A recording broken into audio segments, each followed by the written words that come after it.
I don't want to be alone.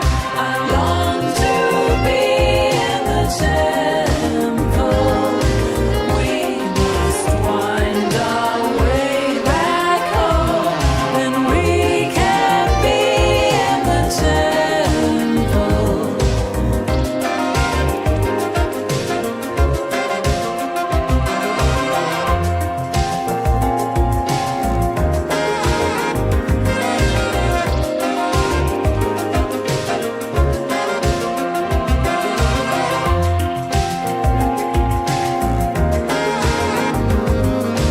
Let's all go to the temple.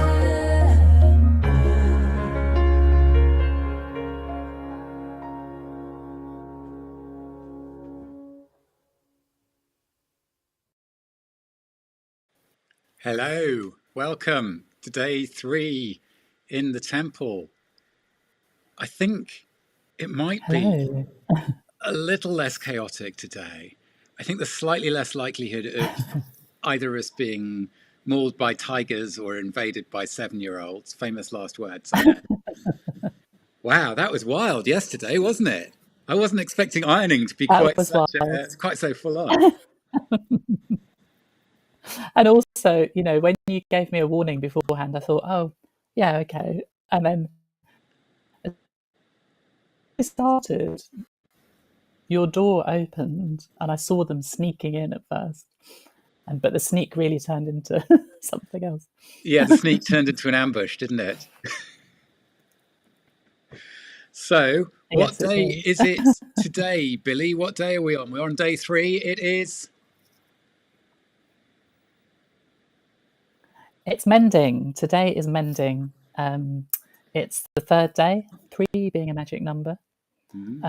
So it's where we kind of find ourselves sort of very firmly in the middle of the week. And I almost think of today as it's like the Sunday of the midweek. So if you think of the week as being like the week and the weekend, it's like the Sunday of the week. And I think there's quite a lot of resonance there actually with especially like the Catholic tradition, and also if you think of like half day closing, you've got this sort of reminder of the divine somehow. And in the temple calendar, Wednesday is the crown chakra as well. So it's all about, you know, the spirit and being in touch with that side of us.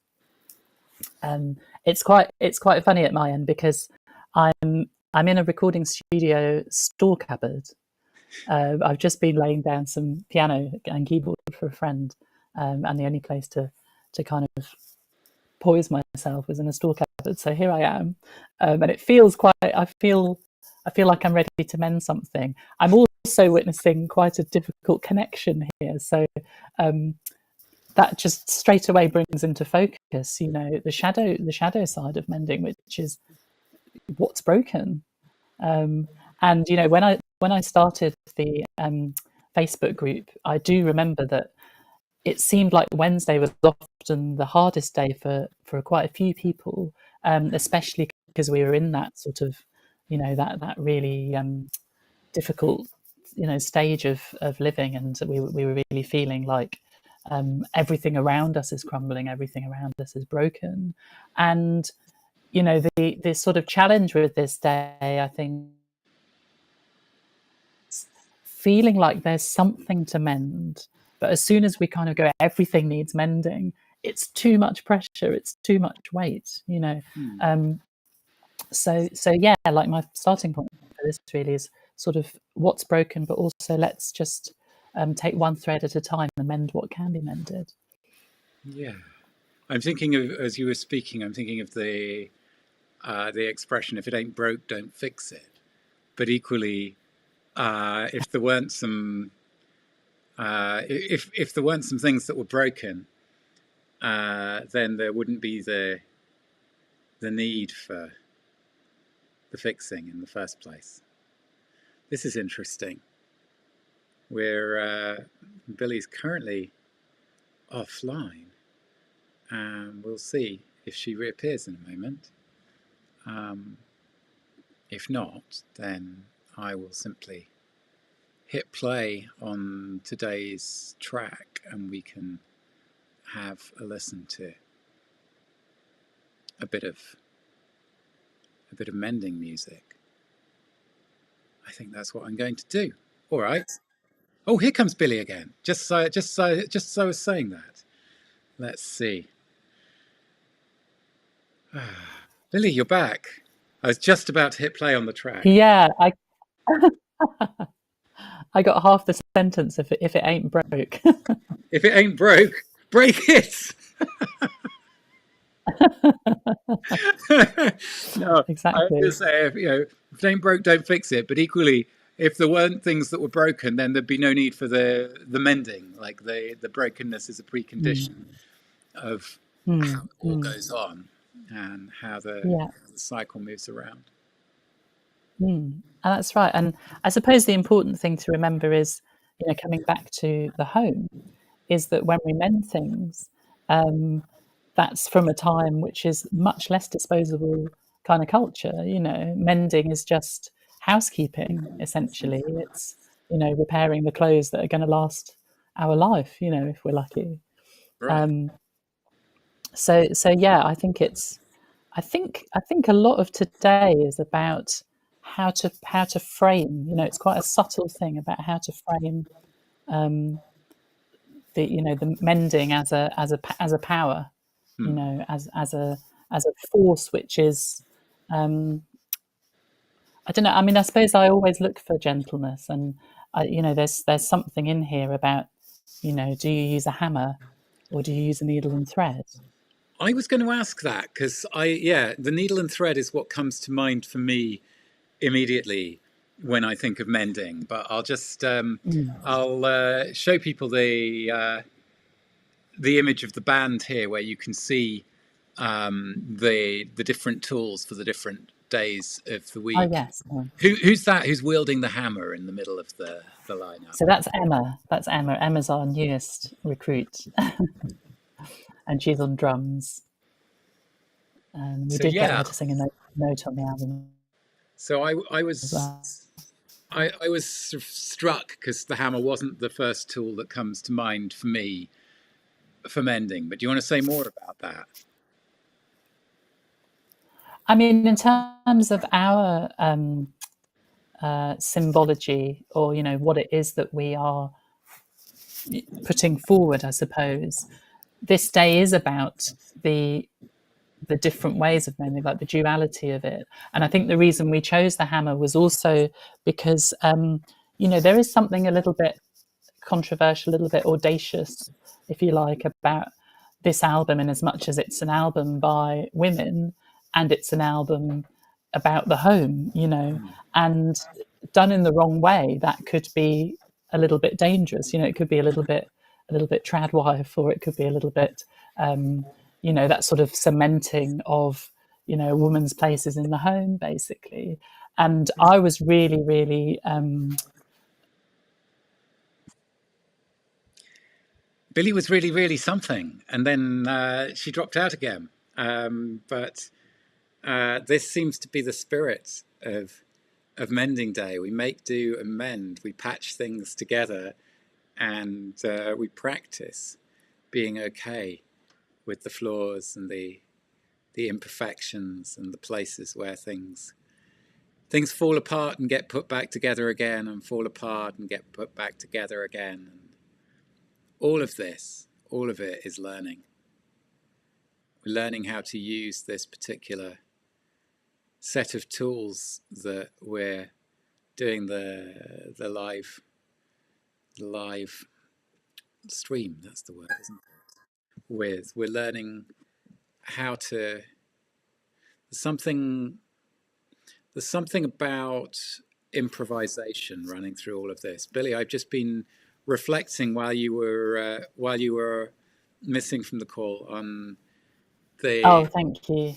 the role of improvisation, and that you break things and you mend them. Things fall apart and get put back together, and fall apart and get put back together, and that's the nature of how it all works. And actually, you were talking before about the danger. Part of the danger is trying to make things never fall apart. The Yes. Yes.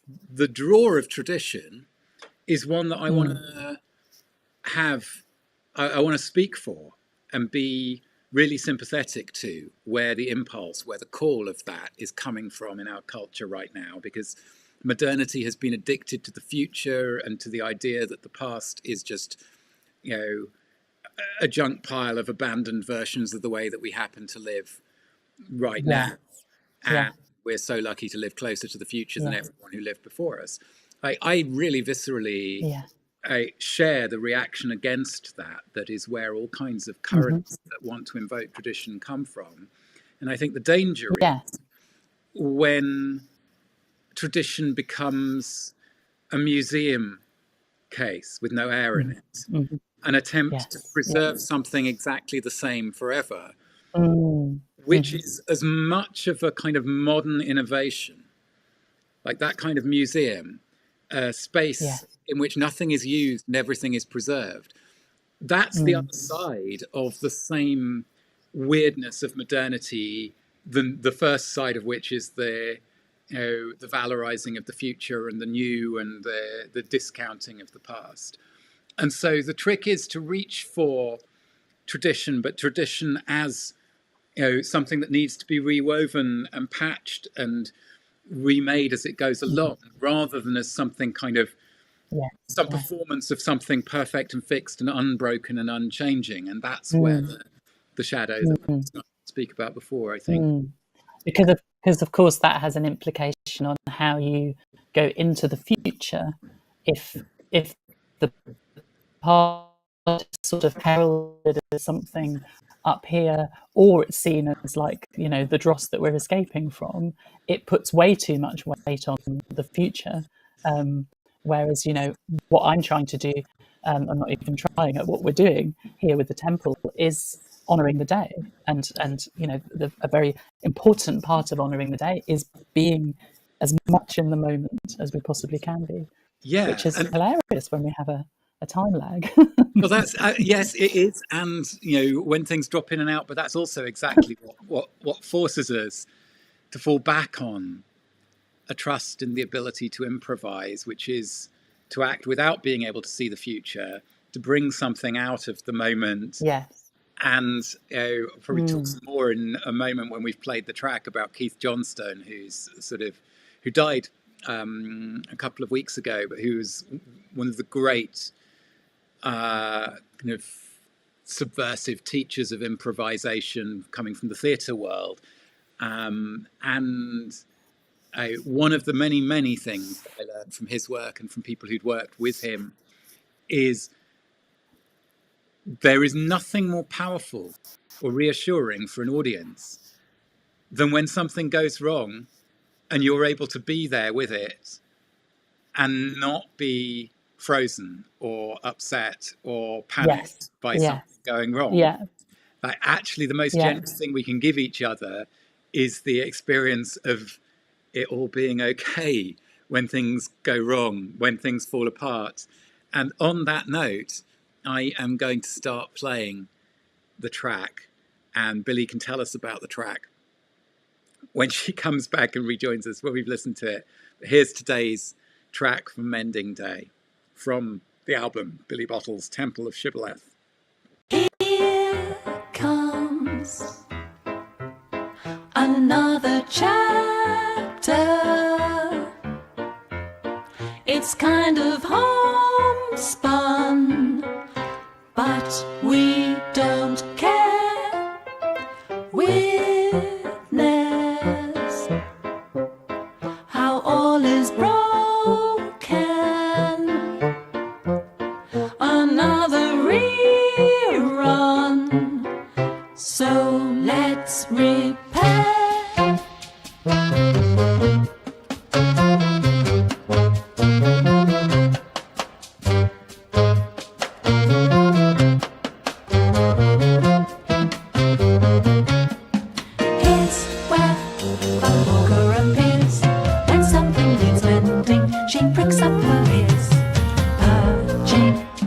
until she can climb.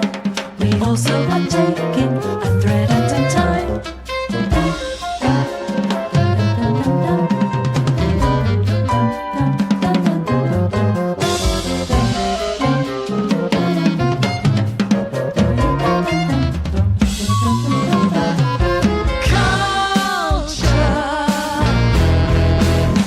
Is not a mirror, it is a hammer with which to shake.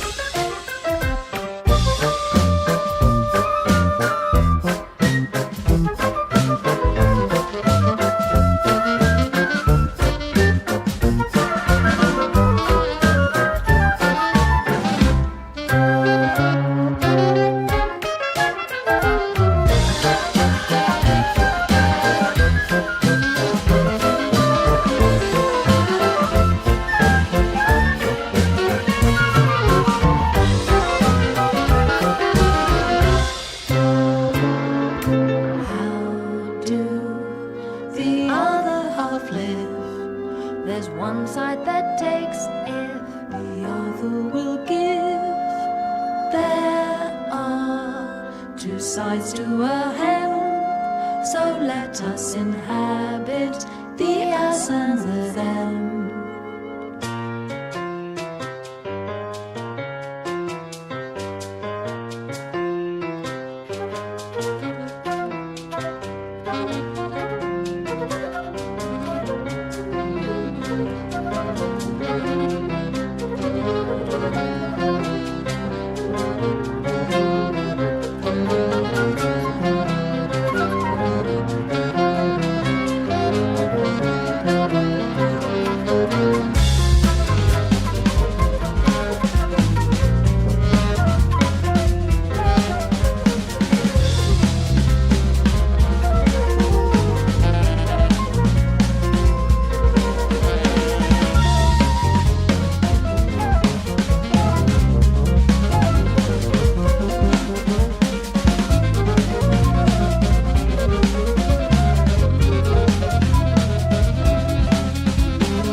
All right, here we are again, back after that track, and going to bring Billie back in to join me. How you doing there, Billie? Hello, is that working? I'm all It's right. it's it's Getting it's. a bit hot and flustered. I'm hearing you. Yeah, it's Mending Day. This is clearly Oh, just the good. spirit of the day, isn't it? Exactly. Yeah. And I was thinking as I When was. the last bit I heard, go on. I think we've No, got a no, go delay on. The here, last so bit you go heard. on. Where were you when it dropped out? The last bit I heard you say about in theatre, about what happens when something goes wrong. Yes. No, it just made me think. Like, first of all, that's like the ultimate test, within that sphere of humanity. It's like you get a chance to share your humanity when something goes wrong. And I think there's a Peter Blegvad line. He's a writer and songwriter, and he says, "Character is the choices you make under pressure." And that always sticks with me. And it also made me think of when I did a clowning workshop with the amazing Brazilian Angela de Castro, a good sort of 10, 15 years ago, probably 15. And, part of the practice was getting used to not commiserating when something went wrong. We started with this kind of whoopee, whoopee, and there was a movement that went with that, which was jumping in the air, and we started by practicing that in sort of a little bit more natural, like what you might expect to be moments when you would go whoopee, here I go, I'm going on stage, I'm doing it, and we began as we practiced this to we were keeping the ball in the air, classic sort of drama, team building thing, where you keep the ball in the air and you count every number, and of course there's two things that can come into play there. One is, like, if you're the person who's dropped the ball, you can instantly feel like, oh, I've let everyone down. Mm. And on the flip side, everyone in the group goes, oh, you've let us down. You've brought this whole thing to the ground. We tried so hard, etc., etc. And during the week, she got us to come right away from any of that kind of knee-jerk reaction, to instead go to celebrating, oh, we dropped it, and feeling that as a physical, visceral response instead. And, like, that was just an amazing, like, reprogramming venture, like, for my own work, as a musician and as a Yes. performer, is like on stage instead going, the wrong note. Oh, what are you going to do next? Repeat it. There's a wrong note. That kind of thing. And also, the those beautiful things that happen sometimes. Like in avant-garde jazz performances, where the outside world kind of comes into the inside. So it's an alarm, or it's like working with Lou Gare, amazing sax player, and if there was a seagull flying over, he'd be that seagull. He'd play that seagull, and I really feel like that's there's a lot in there about I suppose it's that sort of traditional role of, like, the composer as being some kind of god, Mm. and instead, the improviser sort of says, like, no, I am not. Well, it's some kind of God. It's what kind of God? Because I'm very struck that you have Mercury as Yes, well. I mean, that's not just you. That's there in the name, yes, at least in the sort of Latin yeah, country romance languages.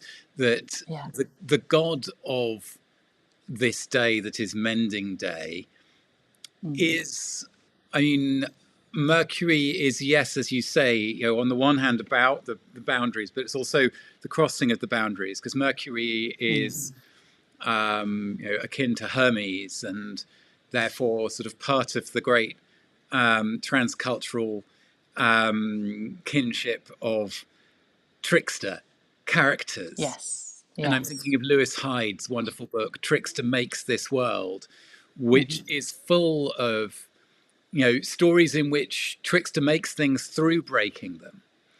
And not just that, but there's a very particular role that Trickster plays within a pantheon, or a cosmology, because the trickster figure tends not to be one of the high gods. It's not an embodiment of order. It's not an embodiment of any of the aspects of the existing order. Rather, the trickster figure tends to be almost often a small child or a kind of mischievous and not trustworthy character who is potentially entertaining or potentially annoying, depending on whether you're the one on the end of the joke or not. But, and it's a big but, in moments of cultural liminality, let's say, in moments where it's not just an individual who needs to pass through an initiation or a liminal process in which the existing order dissolves and you pass through fluidity and then a new order emerges from it. But when that's happening on the scale of a culture, trickster figures suddenly play a very important role. Because if the old order cannot hold, then the high gods can't help, because they're embodiments of different aspects of that order. Whereas the trickster character, whether it's Hermes and the Greek cosmology or Loki in the Norse cosmology, and obviously there are many other tricksters that play slightly different functions in different parts of the world, but is the one who has a move left at the point where the old order can't hold, where what's needed is not to prop it back up, to reassert it, to stabilize it, but to allow it to fall and to choose to take that falling over as a joke rather than a tragedy, as something that contains the possibility. A joke is quite a good analogy for it, not just because if you trip over in the street or if something goes wrong when you're on stage, you get that moment where you can choose, as De Castro was teaching you, not to treat it as a tragedy or a cause for recriminations or something to be cross about, but to treat it as an opportunity for laughter and coming alive. But a joke also, I always say that the moment when you get a joke is a moment of transformation in which you don't have any information that you didn't have the moment previously, yet you experience what you already had differently in ways that will manifest bodily and emotionally and intellectually. And so there's something in that idea that in order to mend the world, we have to not treat the fact that the world gets broken over and again as a sort of once and for all tragedy or an embarrassment, something to kind of shove under the carpet, but as the opportunity for that moment of revaluing. And I suppose the last bit on that is in Hyde's Trickster book, he spends a good part of the book talking about the artist as the figure within modernity who is most closely in contact with that trickster energy, let's say.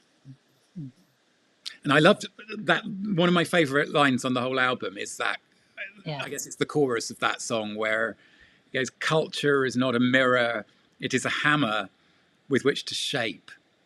Yes. I mean, musically, would I be completely off track if I felt that there was a little bit of a kind of nod to our teenage love of the Manic Street Preachers in that chorus? Oh, definitely.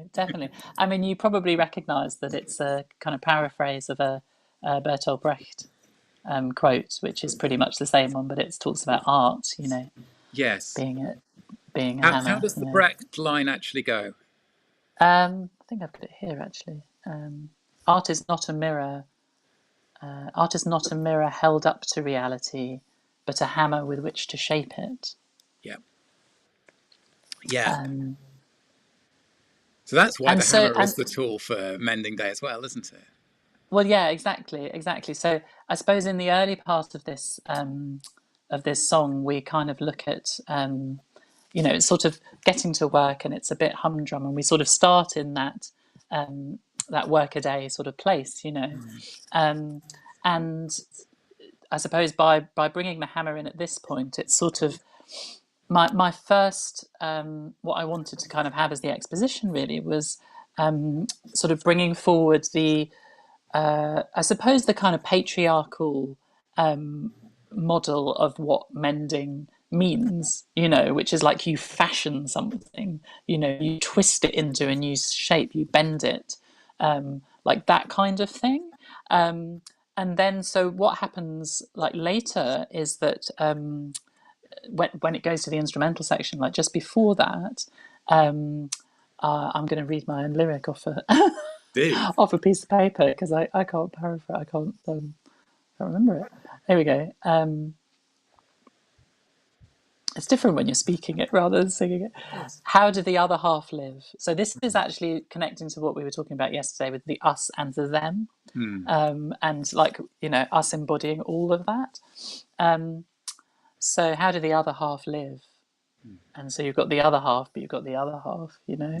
There's one side that takes if the other will give. So I guess it's sort of talking about that duality kind of approach, and whether we need to have that binary in order to actually find a place in the middle somewhere. And I've often talked to you about aiming for the middle, which was a very big part of like The Voice. It was like, you're not aiming to win, you're not aiming to lose, you're aiming to be, and you're aiming to find a place which is right in the middle of those things. And so I suppose in a way, this is sort of speaking to that same aspect, but in terms of gender roles, essentially. So there are two sides to a hymn. So let us inhabit the us and the them. So that's when we go into the idea of weaving together, because what happens after that, and I haven't really mentioned this to you, but the whole album is based on 7 notes. And you'd be forgiven for thinking that meant the whole album A sounded the same and B was all in the same key. It's not. Go on, explain. Because I managed to find. Yeah, I will. So you've got this da da da da da da da, and each of those notes is a day in the week, and that gets kind of repurposed in lots of different ways throughout the album. And I suppose what I was able to do with that was have this common thread. The opening motif in I don't want to be exactly, but it's also culture is not a bit.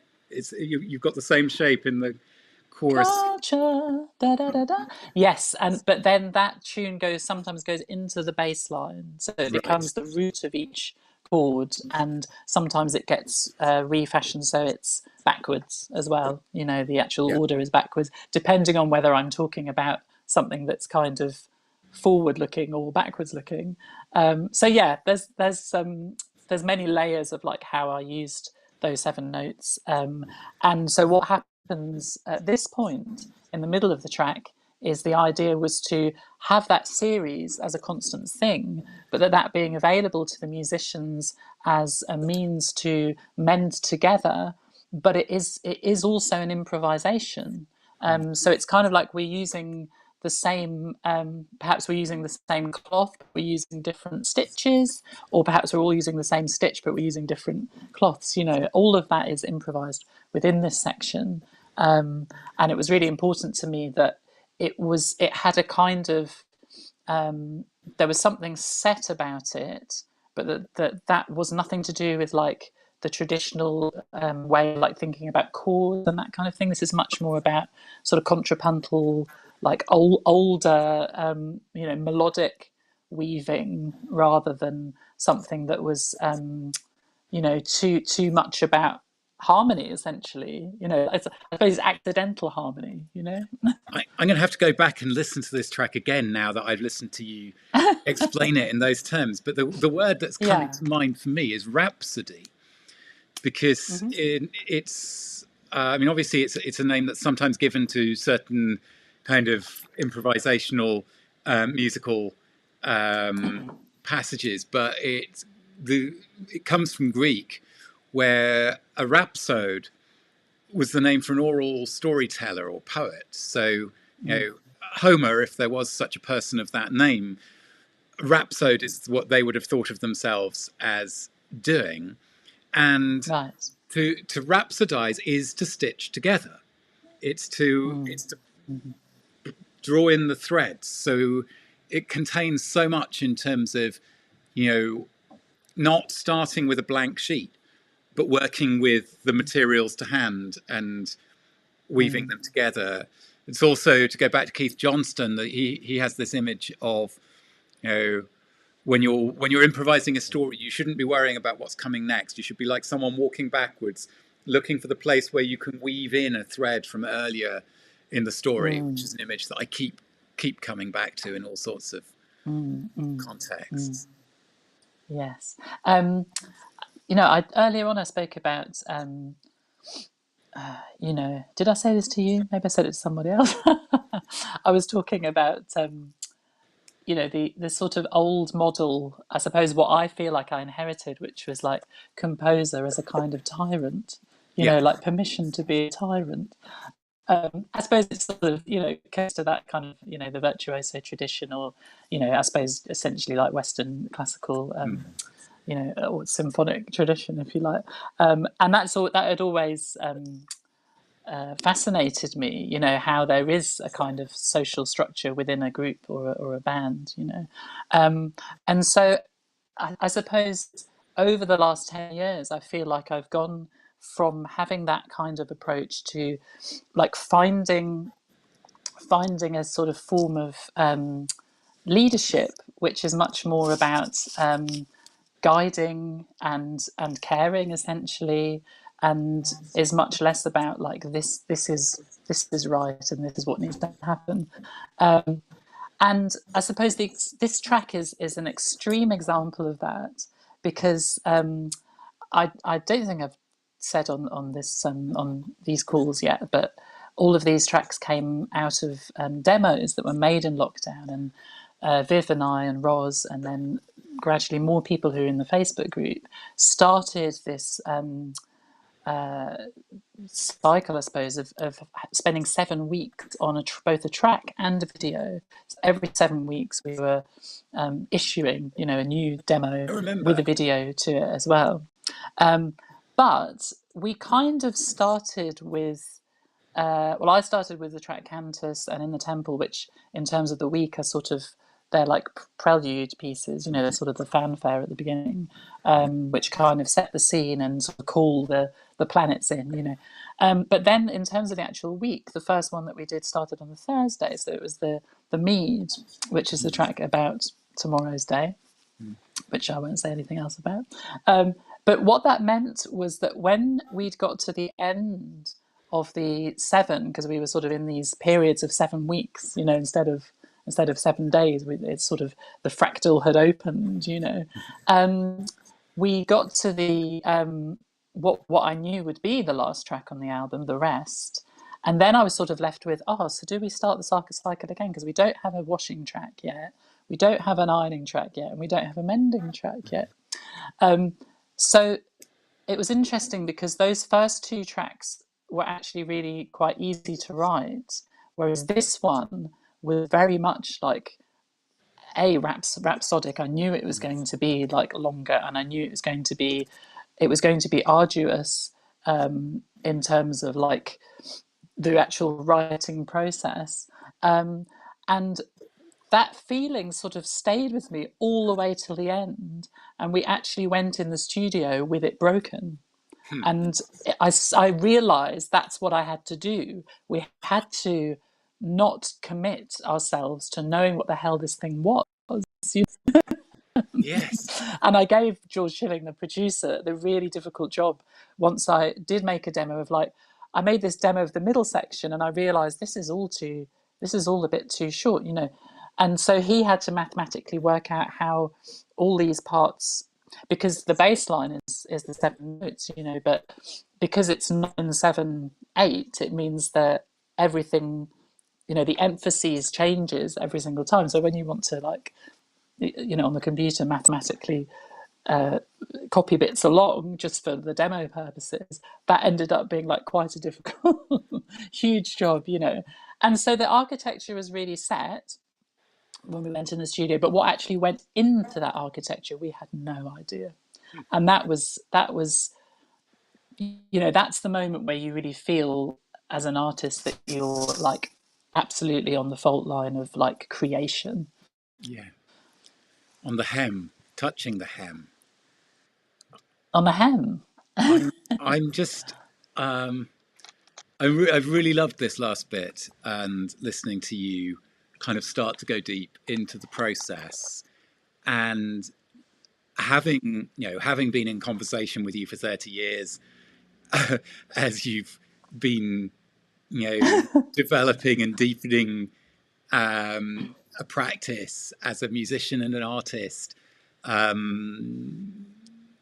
really recognize like that the sort of journey into mastery of the Right. band leader role, of the era in which what you were doing was learning how to occupy that composer position and project your vision through the coordinated activity of a group of musicians.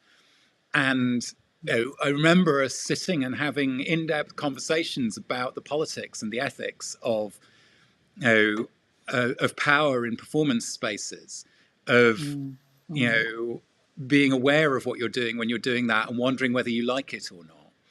And one of the places that I get to with that, and I think we got to in some of those conversations, is as long as it's a game that everyone's choosing to play together, and as long as the roles aren't too stuck, it can be really fun to go, let's play the game where I'm the boss and everyone's doing what I say. And if everyone goes, yeah, that will be fun, then it's fun as long as it lasts. As soon as it stops being a game, I might bring, there's a lovely, lovely children's book called The Green Tail Mouse, which is all about this.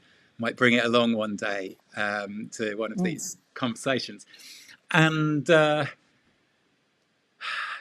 it's not kind of simply moralistically saying it's bad to do it that way, but what you've described and what this album is clearly the fruit of is having been reflecting on that a lot over the years, having gone, what other games can we play?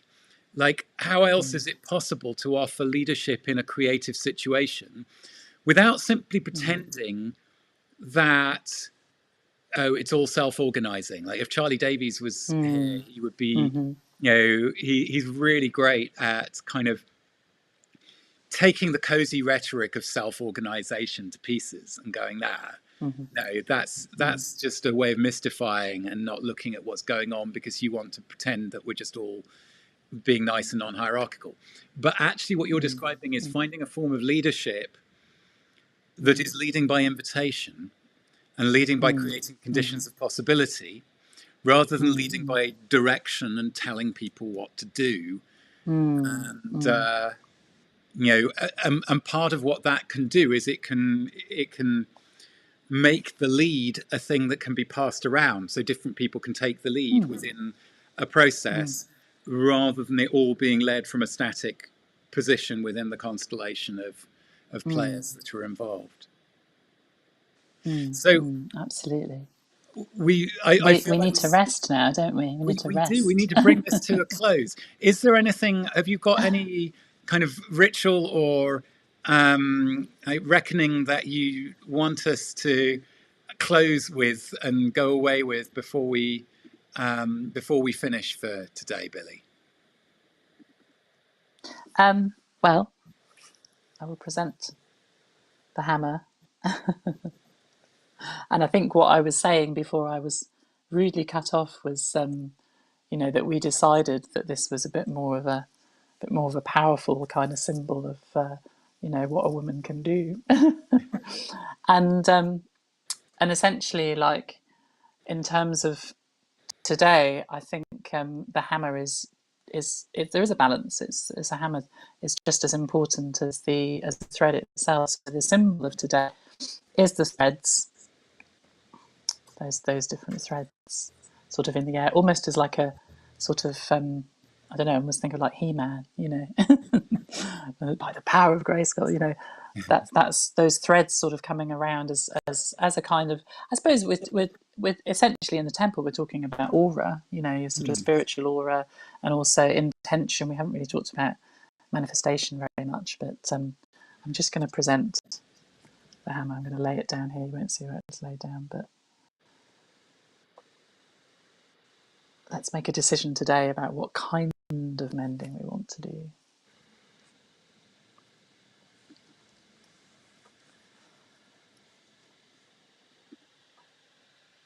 Wonderful. Well, I think we're going to have to pick up some of these threads as the week goes on. We definitely have to talk about maintenance art and the work of Miele Lederman Euclides and how that relates to, these questions about what it means for a group of women to make an album about these themes. And there's so much to work with, but I feel like, we talked already yesterday about the power of the process of repetition. And I'm starting to feel it, that like doing this each day is taking us somewhere, and we're learning how to occupy this space and make it one of the little extensions of the multidimensional temple that you've been making over the last 3 years, which is where this album has come from. So thanks, Billie. You're welcome. Everyone. We are becoming. Yeah, thanks everyone who's been watching. We're very becoming. We have we made it through the brokenness and the mending, and tomorrow it'll be time to do some brewing. So see you tomorrow. See you then.